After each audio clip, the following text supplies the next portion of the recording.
Good afternoon, Packers fans. Aaron Negler here with your Packers Daily Chat, coming to you live on the Cheesehead TV social channels. It is Monday, and you know what? Technically, it's a victory Monday because it's the first Monday after the last time the Packers played and won.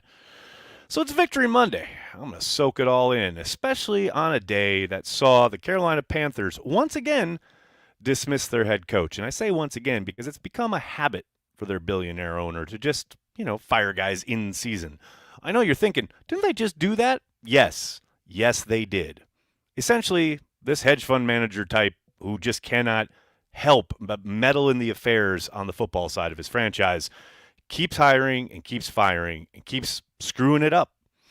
And it just had me pausing today and thanking the lucky stars that reside above us in the heavens that I was born a Green Bay Packers fan and that the Packers don't have an owner.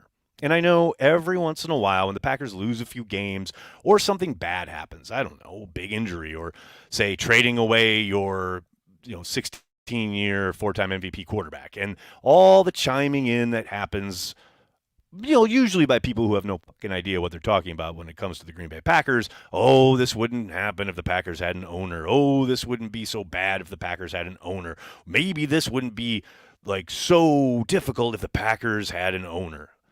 You can safely set to ignore anybody talking all of that nonsense.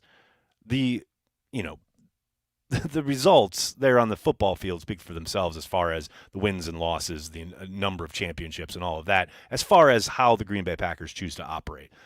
But you can just drill down a little deeper and look at all the other teams that have ownership that meddles, that wants to be involved on the football side of things. No, thank you. A lot of people talk about how, the Packers fans are so stupid for putting up hundreds of dollars for a piece of stock that doesn't mean anything. It's not worth anything. Well, you know what? It's worth my peace of mind to know that that team is never going to be sold at the whims of a billionaire owner who wants to, say, blackmail the populace for a new stadium. Things of that nature, it's just another in a long list. Today, watching the Panthers continue in their ineptitude, oh man, it's great being a Packers fan. It really is. And look, I'd be saying that even if they had lost on Thursday. It's long term. I appreciate the fact that the Green Bay Packers think in terms of long windows, decade-long windows, trying to be contenders for an extended period of time rather than, we're going to hire and fire until we get it. Good luck, man. More often than not, that is not a successful way to run a football team. Sometimes you stumble into some wins and maybe even, a deep playoff run or a team that's good for a few years. But it's rarely a way to build a franchise that enjoys long-term success, which is what the Packers have done and hopefully will continue to do. And I'm not saying that they figured it out, that this is the answer, that Jordan Love and Brian Gutekunst and Matt LaFleur are going to go win 10 championships or anything like that. But the future does look pretty damn promising over the course of the last month or so. Still got a lot of work to do, but I appreciate this approach rather than chasing whatever new thing comes along. That's my rant to start out today. I hope you're all doing well. Good to see everybody in the comments section. Before I get going and before I get to your comments, of which there are plenty here, did want to draw attention to the beginning of our Say Nope to Hunger campaign with Feeding America, Eastern Wisconsin, and Charlie Barron's. All this week, you can go to the link in the description of this video, or I'll throw it up here in the comments. Go to that link. $1 equals 4 meals for desperately needed families in Wisconsin. I mean, it's a tough time of year. You guys know. You guys go to the grocery store. You see what food prices are nowadays. There are plenty of families in need in Northeast Wisconsin that could use your help. All we ask for is $1. If you want to give more, that's great. But $1 provides 4 meals for families in need. Do it, folks. Like I said, the link is in the description of this video or in the chat. It's in the live chat here. Look at all these fine folks chatting it up. I really appreciate your support, guys. What else we got here? John Simitovich starting us off. What's up, man? I stand with all the weirdos in this chat. Appreciate that, John. I know what that's in reference to. I'm not going to belabor it this afternoon. I will probably address it during Packer Transplants on Wednesday, but for now, I appreciate that. Don Vito, what's up? Remember when they said start Sean Clifford?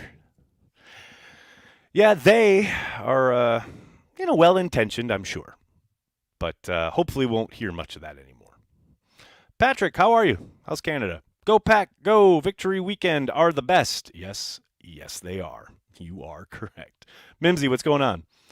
Thank the Lord we don't have a player GM either. Oh, I see what you're doing there. Touching that third rail there, Mimsy. Joe, thanks so much, man. What will the Packers approach against Kelce? Well, this is a good question because God knows they are not great against tight ends. Going into the game against Detroit, they were 25th in DVOA when it came to defending number one tight ends. And look, I didn't see anything on Thursday that dissuaded me from worrying about that. Laporta was open often and obviously caught a number of balls. Thankfully, the rush got to Goff on a couple of other occasions that made his passes to Laporta go off kilter. And I think that's got to be your hope for Sunday night. Whatever they're trying to do with Kelce, you got to hope those guys up front are winning. And I think Rashawn in particular is going to have a good night against this Kansas City offensive line. The key is, of course, getting them into obvious passing situations. And Kansas City does a pretty good job of staying out of those for the most part. But, yeah, I don't see a way they limit him with their secondary and their linebacking core. I think the job is going to have to be done by putting pressure on Mahomes to get the ball out, preferably to someone other than Kelce. But they'll roll coverage. They'll do what they can. They'll bracket at times. They'll undoubtedly pay attention to Kelce, but you can't completely shut him down. He's going to get his. He's too good, I will say, though, last time these two teams faced, Joe Barry had a good plan for Mahomes and against Andy Reid. If you go back and watch that game, it's pretty damn impressive, and it's not like they did anything crazy, but they had a decent plan to keep things in check. So I don't know. I have some quiet confidence in Joe heading into this game, provided those guys up front continue, to provide the kind of pressure we saw on Thursday. Because if they can do that, they got a chance. No doubt about it. Dan, thanks for the super chat, man. How many AI reporters does Cheesehead TV employ, Mr. 50-year-old weirdo? As for McAfee, in the words of Aaron himself, bum. Nagler's sometimes right. No, you see, here's the thing. Like I said, I'll address this probably on Transplants in the blogosphere segment. But I will say, I like Pat, and I think he does a really good job. Like, point blank.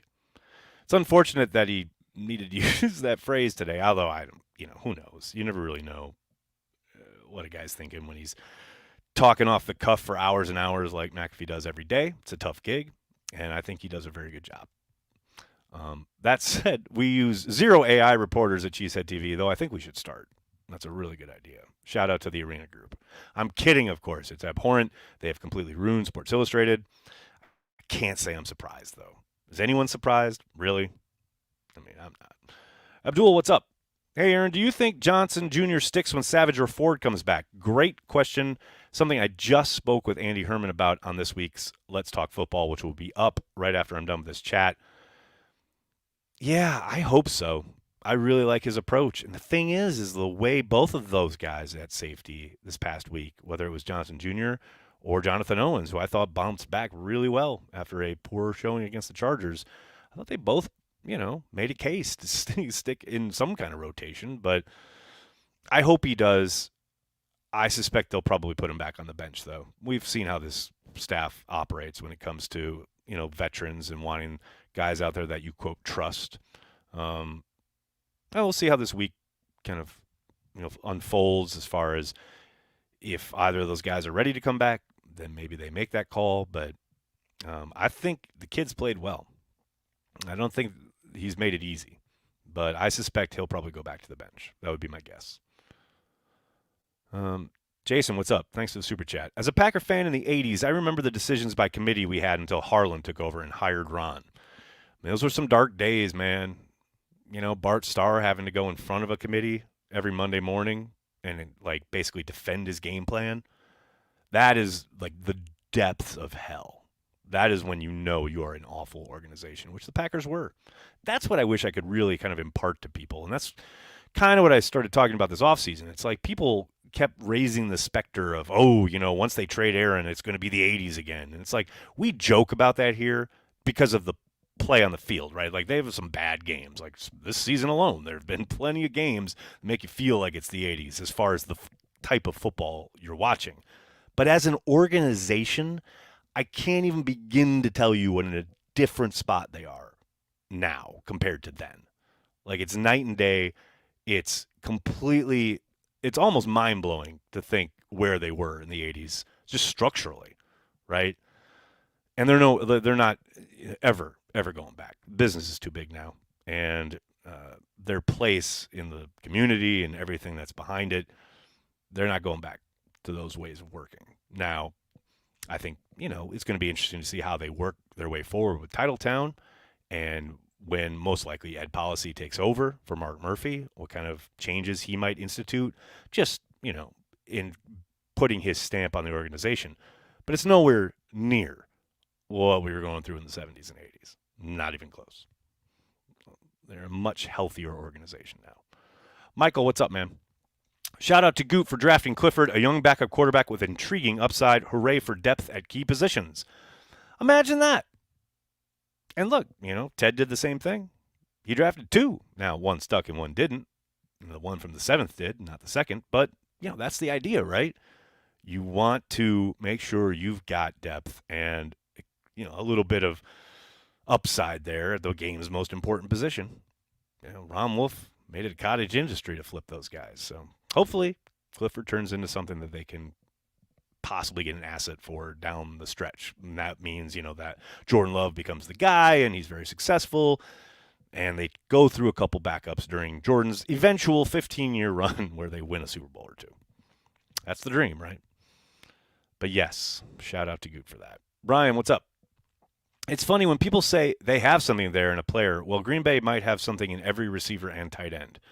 You're not wrong, right? I mean, it is funny. Like, to your point, yeah, that's kind of the phrase, right? Oh, I think they got something there. Yeah, and I think you could say that about literally every dude through the receiving corps, like down to Malik Heath.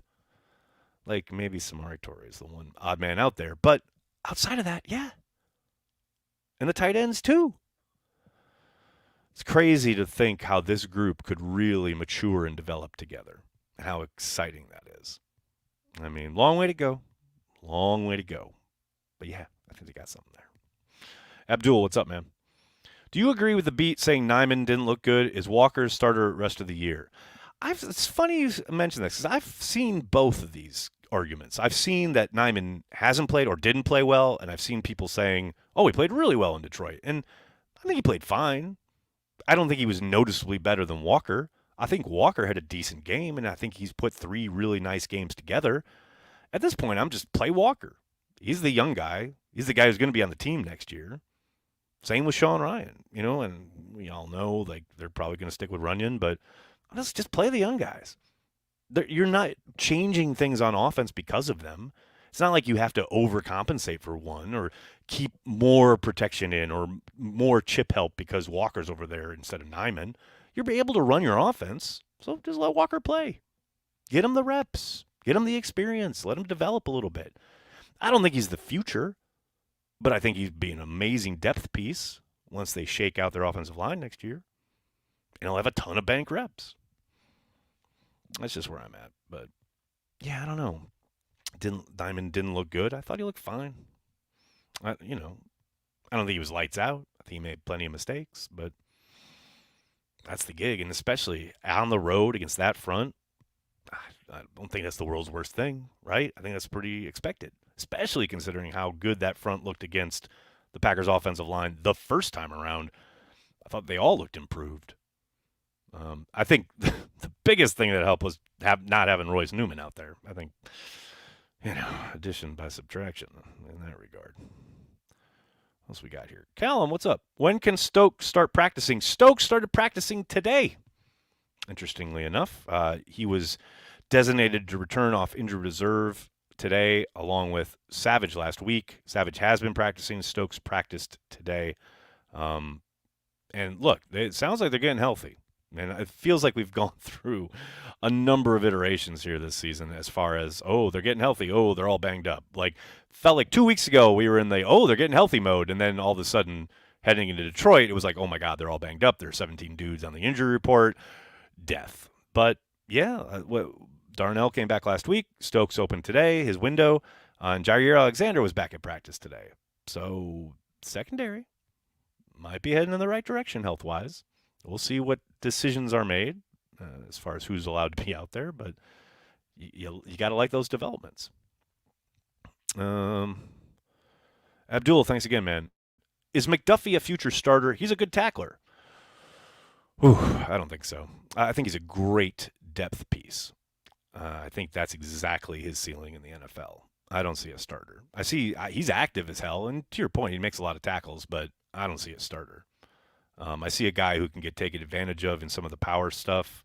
A guy who, he's sideline to sideline. There's no doubt about it, but he's not a top-end athlete, and he's certainly not somebody I want out there game in, game out for 17 games.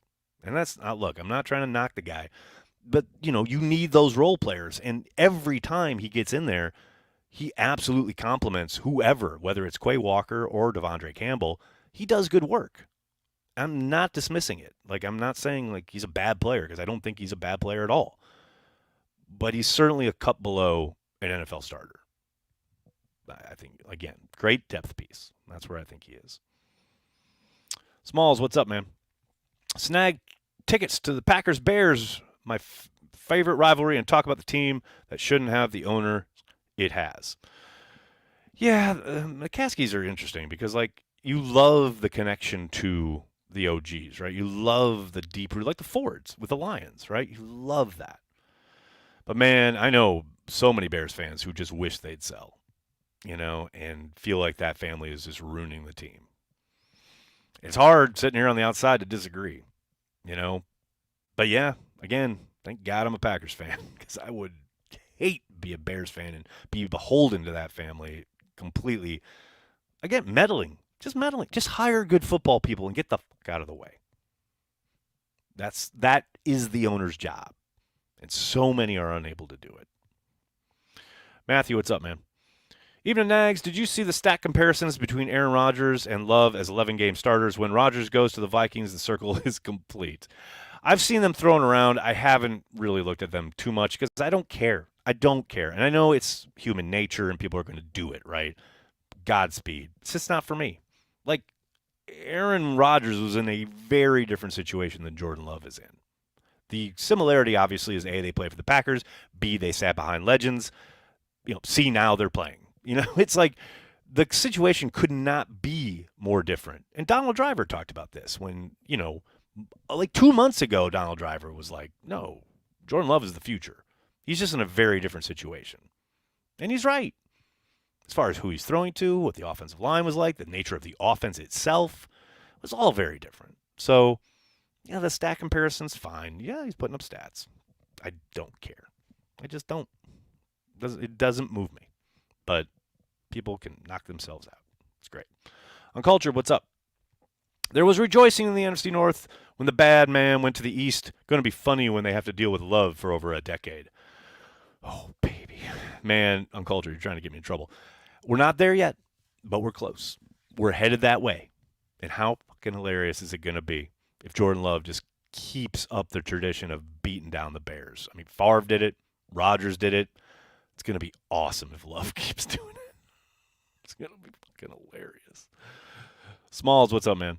I seriously think that there will be good job openings for refs in the future with how rough these guys are. I should get on that. I mean, just make them full-time. I'm so sick of these guys going out there and blowing these ticky-tack fouls that have nothing to do with the play as it unfolds, by the way, and then missing this obvious shit because I guess they're part-time and they aren't committed to their jobs. You can go out there on national television and be wrong as consistently as these guys are and get paid hundreds of thousands of dollars and be part-time employees and go do whatever the hell it else is you do in the off-season. It blows my mind. a $20 billion enterprise like the NFL allows this to happen week in and week out. And no, making them full-time is not going to fix everything. I'm not saying that, but they will be committed. They'll be there in the offseason working on knowing every nook and cranny of the rule book, understanding the intricacies of each type of rule and their application to each play and style of play and all the things that they get wrong every fucking week because they don't know, because they're not committed. What's the worst thing that happens? Oh no. Some pool reporter gets something from the head official who says, well, we did this. And then the NFL comes out 2 days later and goes, they got it wrong. You know, there's no, and then, by the way, they're still part-time, and then they go be a they're all like lawyers and whatever the hell else they are in the offseason. Like, no, they need to be committed to the cause. And until they are, we're going to see the sloppy-ass shit we see every week. That's my rant about that for today. Braden, what's up, man? Can you pinpoint something specific Joe did to have as much success as he did against the Chiefs the last few times? A lot of dial-up coverage. I think Joe's done a good job in spurts in his tenure in general, as far as, yes, he plays a lot of too high safety, and yes, it's very kind of annoying, but I think he does a good job when facing the top quarterbacks of really dialing coverage up as far as from down to down, not really knowing what you're going to get, and a lot of different rotational stuff. Maybe it's as simple as like you call cover 2 and then you go to cover 6 and then you're cover 1, but then you're back to cover 2. But you never really know come snap to snap, like you can count on that either as a play caller or as a quarterback at the line of scrimmage, right? So I think he's done a good job in that regard. And he doesn't overcommit with pressure, doesn't leave vulnerabilities for the most part, again, against a guy like Mahomes. Now, I think every approach for every quarterback is going to be different, but to me, that's – and look, Rex Ryan did that back in the day against Tom Brady and found some success, like not consistently, but that he was decent at it, right? He would kind of dial up different looks, so Tom never really knew what he could count on in certain situations. And look, for a guy as great as Mahomes is, that's probably the best you're going to do. Just get him to second guess just a little bit. You know, hope that rush gets home. Because ultimately, he's too fucking good. You're not going to fool him 100% of the time. But if you can fool him one time, maybe get a turnover, maybe get a stop, you know, give your offense another chance. Then you've got a puncher's chance of winning the game.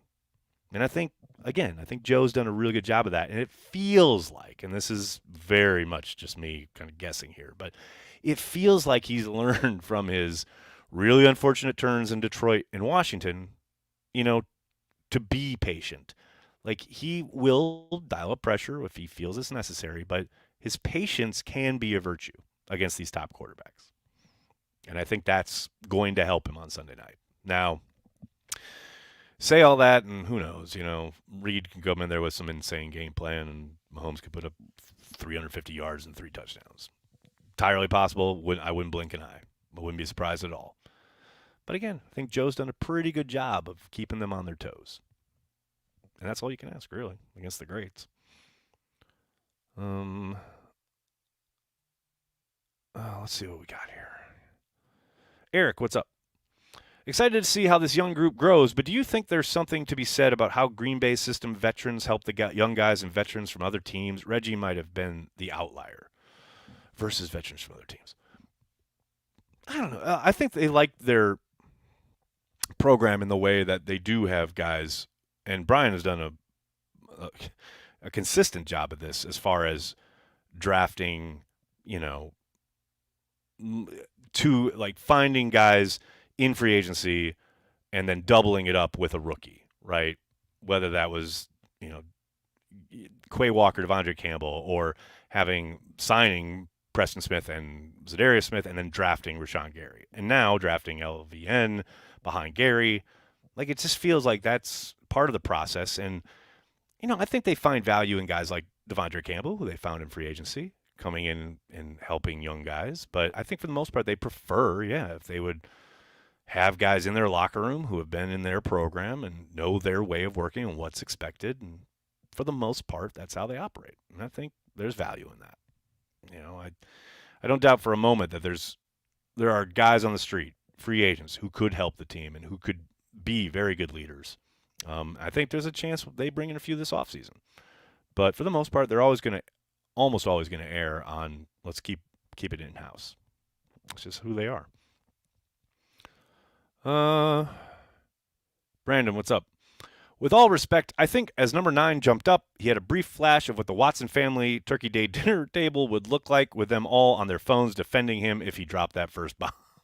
Well, I saw an interview, a little piece that Albert Breer just put out this afternoon where he had a conversation with Matt LaFleur, and Matt literally told Watson, like, look, we're going to do this, and you're going to get this single coverage, and it's most likely going to go to you. All I ask is when it does, you attack the football. And look, Christian did, right? And it jump-started the entire game, the entire offense. You love to see it. Also, speaking of Watson, I want to give a shout-out to Christian Watson's mother, who wore our hoodie of Christian Watson to the game. God bless her. She put it up on social media. Shout out. That was awesome. Really appreciate the pub. Jennifer, what's up? Taking fam to Bears also. Oh, Jennifer's going to the Bears game. Get ready for cold bear meat. Can't wait. Joe, what's up? Everybody praising Love now, but the way he kept his composure in the losing streak when things were falling apart around him was just as important. No doubt. That's what we talked about all summer, right? That he has to be able to be not even-keeled, although I think he is that by nature. But they're going to be lots of tough times, and you got to be able to stay the course, for lack of a better phrase. Oh, I hate that phrase, but you have to. You have to be able to see long-term and know and trust that you're working as hard as you can, trying to get to the spot you can. You know you got the talent. You believe in yourself, which Jordan clearly does. Yeah, he is a very impressive young man. The shit that he has undoubtedly seen and heard, written, said about him, and he's still out there balling and getting better every week. You love to see it. What's up, Abdul? How's Enik Barre? Seems he's playing ahead of LVN. I think he's coming off his best game of the year. Like, I didn't think he was too consistent that first month of the season, month plus, but I think he's playing much better, and I think, like I said, he's really played his best game in Detroit. And yeah, playing ahead of LVN, not unexpected. That's the Packer way. That's what they're going to do. They're going to bring him along slowly, the rookie. This is who they are. Jason, thanks again, man. Do you think after our game on Thanksgiving, NFC North fans did a collective, oh shit, they have another one?